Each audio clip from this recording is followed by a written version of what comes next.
Welcome to Subramani. Jai Shri Ram.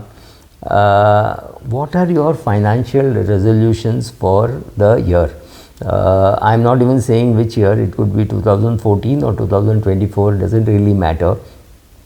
So for me, the first thing when somebody asks what should be the resolution, the first thing is to say, go and do all your past resolutions. Go and do your resolution 2008, 2010, 2022, whatever, right? Maybe 2026, whatever were your goals, whenever, try finishing them. That's more important. No point in creating newer goals. Well, if you still insist that you need goals because you're young and you have not created goals in the past, or you have created goals in the past and you're not sure whether those are the right ones, so let me just start. So first, write down your financial goals. It does not make any sense to say, I think I have this goal, right? If my goal is to reduce my weight, I have to write down saying I have to reduce my weight, and I'll get into that in a little detail. So first of all, when you write down your goals, you have to understand that your goals have to be smart. We all understand what is smart, I'm sure. That is, it has to be specific, it has to be measurable, it has to be actionable, it has to be realistic, and it has to be time bound.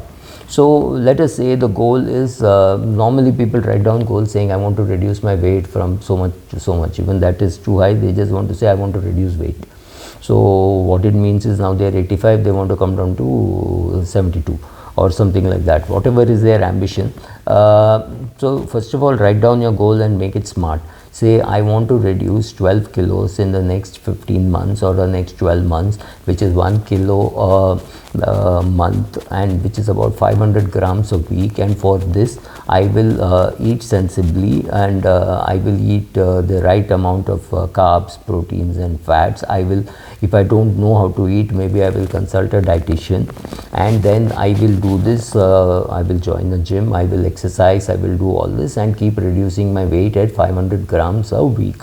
This is how elaborate the goal has to be. It can't just be I have to reduce weight. That doesn't mean anything. It's just a desire thrown into the universe, hoping that somebody will hear it and act upon it. You will not act upon it, right? So second, if you are young, which means anybody below 45, I will convert all my savings or most of my savings into investment.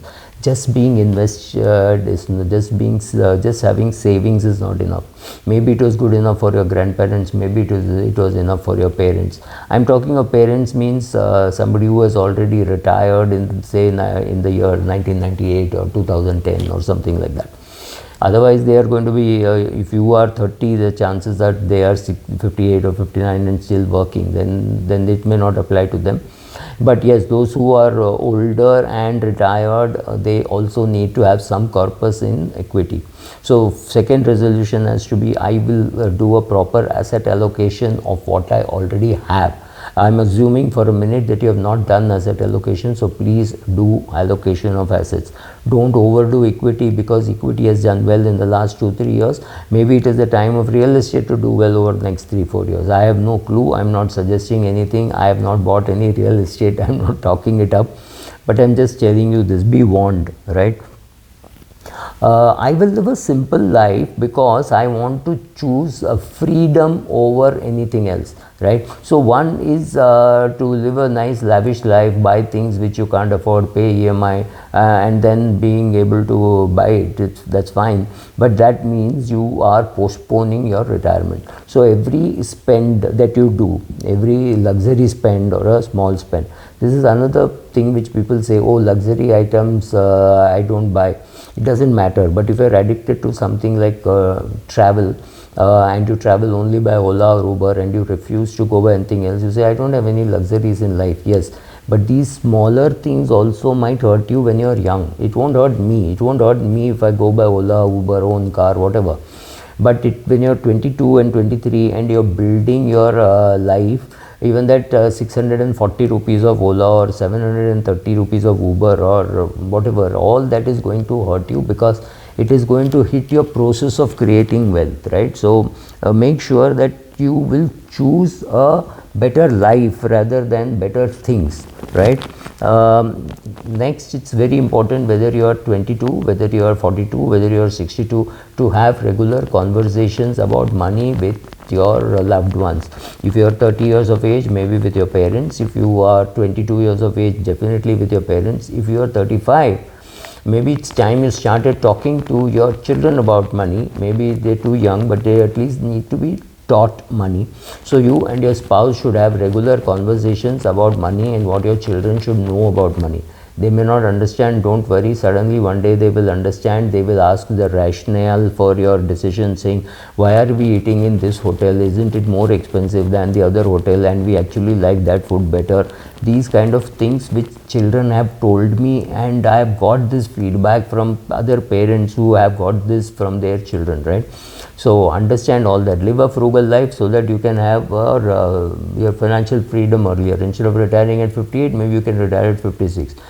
Look at it as 2 years rather than just saying, oh, it's just one pizza, it is just one vacation. Check out your priorities and do that accordingly, right? Decide whether you want to deal with direct equities, because if you want to deal with direct equities, decide whether you're a trader or an investor. It's far more difficult to be a trader than to be an investor. Then you start investing and creating wealth for yourself. Perfectly all right to deal with direct equity, provided you understand what you're buying. Not buying just because there is a news item. For example, I know somebody who would go and buy a share as soon as it declared dividend. His logic was, look, 40% of that money which I spend is going to come back to me as a dividend, because this man thought when it is 40% dividend, he thought it was on the market price of the share. So if he had a 10 rupee share quoting at 240 rupees, this man would go and buy it, and obviously the dividend would be 4 rupees, not 240. He did not even realize that for a long time. You can't be such a duh and trade in equities and all that. It's not easy. Don't even come anywhere near it. So this should be part of your resolution. I will increase my financial knowledge by reading a lot, including reading subramani.com. It's an old website of mine where I have not written much, but whatever is there would be about 2000 odd articles, nicely classified for an index. Of course, uncategorized would be the biggest, but still, go and have a look. There's a lot of learning that you can do. I don't think there would be too many ads. Maybe there are no ads. I will maintain my income and expenditure diligently. It's very important that you write down your expenditure. Income for most people, if it is only salary, then it is easy. If it is business, take a salary, because it's very important that the business knows that salary of 50,000, 1 lakh, whatever you think you deserve, what was your last drawn salary, maybe 25% of that. Start withdrawing as salary, put it in a savings bank account, and start investing or do things like which other normal people would do. Don't mix your personal life and your business finances and personal finances, right? Maintain proper records of your assets, liabilities, income, expenditure. I will maintain proper records of everything. I will protect people dependent on me. I will take adequate medical insurance, term insurance, etc. So all these put together should give you enough input to sit down and write your goals, because your goals are going to be different from my goals. You want to know what are my goals for the new year? Nothing. There is nothing. My expectation from equity markets is zilch. I think I've got too much upfront. So will I be happy losing money? No. Will I say that it may not grow as much as it did in 2023? I wouldn't know, because 2024 could be very different. Thank you.